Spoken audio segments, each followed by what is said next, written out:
Terima kasih atas kesempatannya, Pak dan Bu.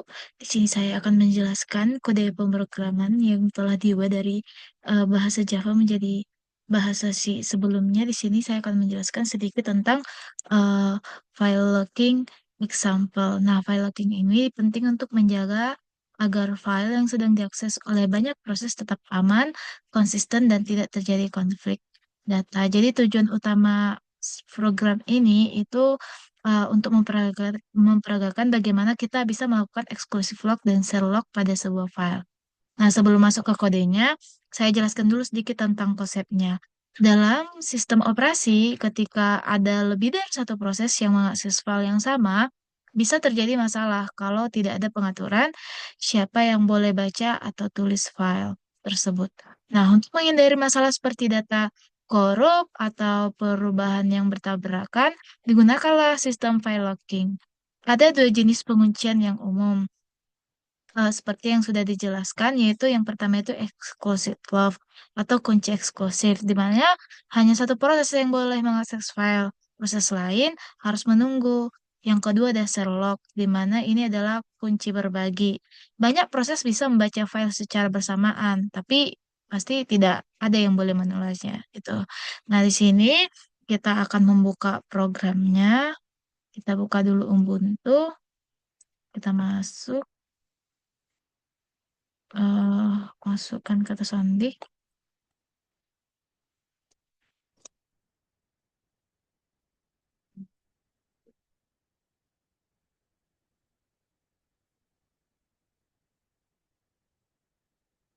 Oke, ini adalah kode pemrograman yang tadi yang saya tunjukkan di PPT ini telah diubah jadi bahasa C.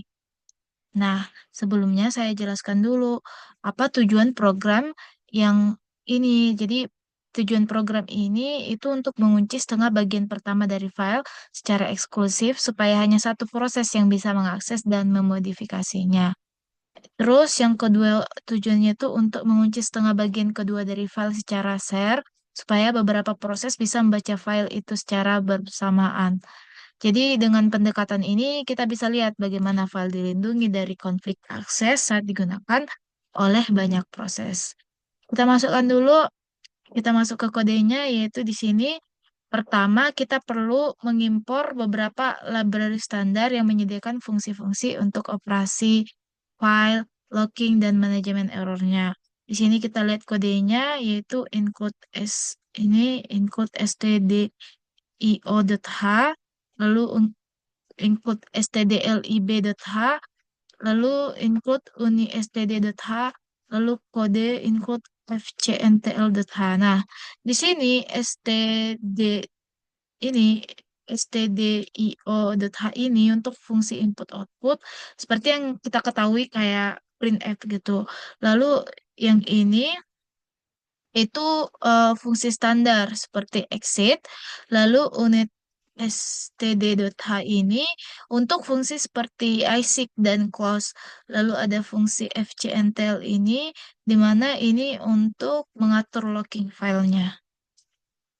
Selanjutnya, saya membuat sebuah fungsi khusus di sini bernama log file, di mana fungsi ini bertujuan untuk mempermudah dalam memberikan penguncian ke file supaya tidak perlu menulis kode yang sama berulang-ulang gitu. Kita dapat lihat kodenya di sini sampai get bit. Nah, kalau struct float fl ini itu membuat struktur kunci file. Lalu file.ltype sama dengan type itu untuk menentukan jenis kuncinya eksklusif atau share seperti yang sudah jelaskan. Kalau fl.lwench sama dengan sig underscore set ini menetapkan bahwa offset dihitung dari awal file. Terus yang ini menentukan dari mana kita mulai kunci. Terus yang ini menentukan panjang area file yang dikunci seperti kita tahu length itu kan untuk menentukan panjang. Terus kalau yang get bit ini untuk mengambil ID proses saat ini. Terus ada kode lanjutannya yaitu kita lihat di sini ini. Ini kita manggil fungsi fcntl untuk melakukan looking. Jadi kalau jika terjadi kesalahan, program akan menampilkan pesan error dan langsung keluar. Kita bahas langsung ke mainnya aja. Di sini kita masuk ke fungsi main, tempat seluruh alur program dijalankan. Pertama-tama saya membuka file bernama file.txt. Dalam mode baca tulis, kita lihat di kodenya ini, oh, read writing gitu. Kalau file tidak bisa dibuka, misalnya karena tidak ada filenya atau tidak ada izin akses, program akan menampilkan error. Selanjutnya kode if fd sama dengan main satu per open return satu. Nah, setelah file berhasil dibuka, kita perlu mengetahui ukuran file tersebut. Ini penting supaya kita bisa menghitung setengah bagian file yang akan dikunci. Selanjutnya kita lihat yang dikunci itu kodenya itu pada file size ASIC fd di sini. Jadi fungsi ASIC ini memindahkan posisi pointer ke akhir file dan hasilnya adalah ukuran file dalam satuan byte. Lanjut ke kode if file size sama dengan min satu per ASIC close fd return satu. Itu kalau ada kesalahan saat menghitung ukuran file, ukuran akan menampilkan error dan file akan langsung ditutup. Jadi, misalnya nih, ada kesalahan saat menghitung ukuran nih, ukuran file. Programnya itu atau sistemnya itu pasti akan menampilkan error dan file akan langsung ditutup. Selanjutnya kita melakukan exclusive log di mana bagian pertama file. Kita melakukan exclusive log pada setengah bagian pertama file. Artinya hanya satu proses saja yang bisa mengakses bagian itu untuk membaca atau menulis. Masuk kita langsung ke kode log filenya aja. Ini, yang bagian ini, bagian pertama. Lalu di sini kita ingin melepas exclusive log, di mana kita melakukan modifikasi. Walaupun sebenarnya di contoh ini nggak ada ya modifikasi. Kita harus melepaskan kuncinya eksklusif tadi. Selanjutnya kita ke kode log file fd ini. Ini melepas kunci penting supaya bagian file tersebut bisa diakses oleh proses lain setelah kita selesai. Kemudian kita lanjut mengunci bagian kedua file, tapi kali ini menggunakan Sherlock ya. Bentar. Oh, ternyata ini sudah akhirnya. Ini kemudian kita lanjut mengunci bagian kedua file, tapi kali ini menggunakan Sherlock. Dengan Sherlock, banyak proses bisa membaca file tersebut secara bersamaan, tapi tidak ada yang boleh menulis. Kita lihat di sini log file, fdf underscore setwell, unlock file size, itulah. Setelah operasi baca selesai, kita melepas Sherlock tersebut.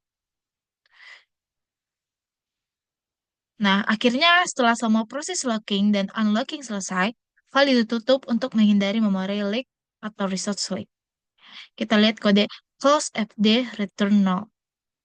Nah, jadi dapat kita simpulkan eh, bahwa bagaimana sistem operasi membantu mengatur akses ke file menggunakan mekanisme locking. Dengan file locking, kita bisa menjaga agar file tetap konsisten, aman, dan tidak terjadi konflik ketika ada banyak proses yang mengaksesnya secara bersamaan. Selanjutnya kita akan mencoba compile and run file ini. Kita buka di dokumen.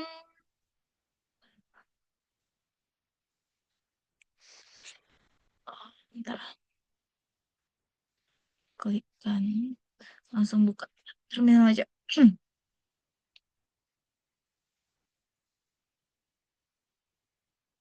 Nah, ini. Kita buka dulu dokumennya.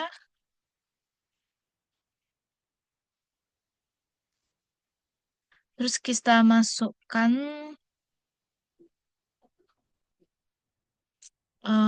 GCC min of satu, namanya tadi saya lupa. Locking example ya. Ya,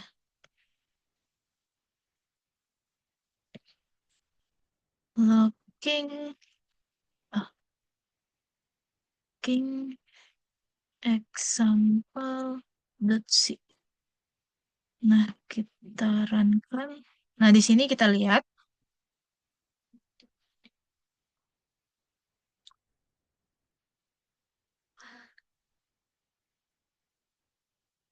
di sini langkah yang pertama itu dalam buka file bernama file txt dalam mode baca dan tulis.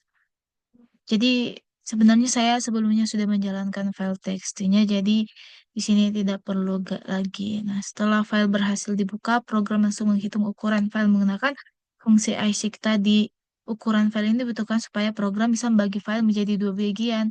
Bagian pertama untuk exclusive log, dan bagian kedua untuk share log. Nah, setelah mendapat ukuran file program, mulai masuk ke tahap looking. Nah, pertama-tama program mengunci sebagian, kita lihat di sini. Pertama-tama program mengunci setengah bagian pertama dari file secara eksklusif. Ini artinya di dalam sistem operasi bagian tersebut saat ini hanya bisa diakses oleh program ini sendiri. Proses lain yang mungkin ingin membaca atau menulis ke bagian itu harus menunggu sampai kunci dilepas. Lalu di layar terminal itu kan kita lihat log exclusive first half. Nah, pesan ini beritahu kita bahwa bagian pertama sudah berhasil dikunci dengan mode eksklusif. Setelah itu, program melepas eksklusif log tadi. Melepas kunci memberi sinyal sistem operasi bahwa bagian pertama file sekarang sudah bisa diakses lagi oleh proses lainnya. Nah, kita lihat unlock exclusive first half. Ini menandakan bahwa kunci eksklusif sudah dilepas dengan sukses.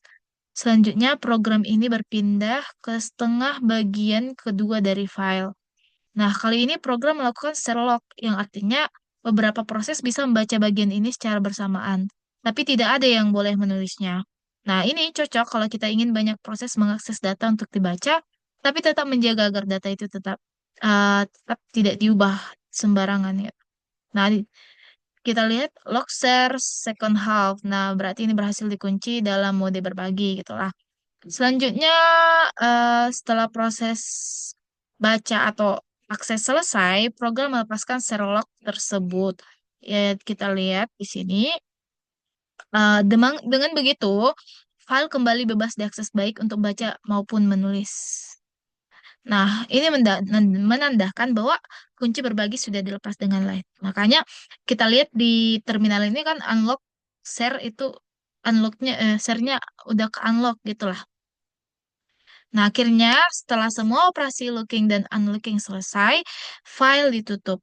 Menutup file ini penting untuk menjaga supaya tidak ada resource komputer yang terbuang sia-sia. Nah, setelah file ditutup, program selesai dijalankan dengan normal tanpa error. Nah, apa sih kesimpulan dari semuanya? Jadi, kesimpulannya, selama program berjalan, file-file .txt dikunci secara bergantian, sebagian dengan eksklusif dan sebagian lagi dengan berbagi untuk melindungi akses data dan menjaga konsistensi file di bawah kendali sistem operasi. Nah, dengan menjalankan program ini, kita dapat melihat secara langsung bagaimana sistem operasi mengatur akses file dengan mekanisme login. Nah, program sederhana ini memperlihatkan konsep penting dalam dunia nyata, terutama dalam lingkungan sistem operasi multiproses yang kompleks. Nah, sekian mungkin presentasi saya. Jika ada kekurangan atau kata-kata yang salah yang saya ucapkan tadi, mohon dimaafkan dan dimaklumi. Sekian dan terima kasih.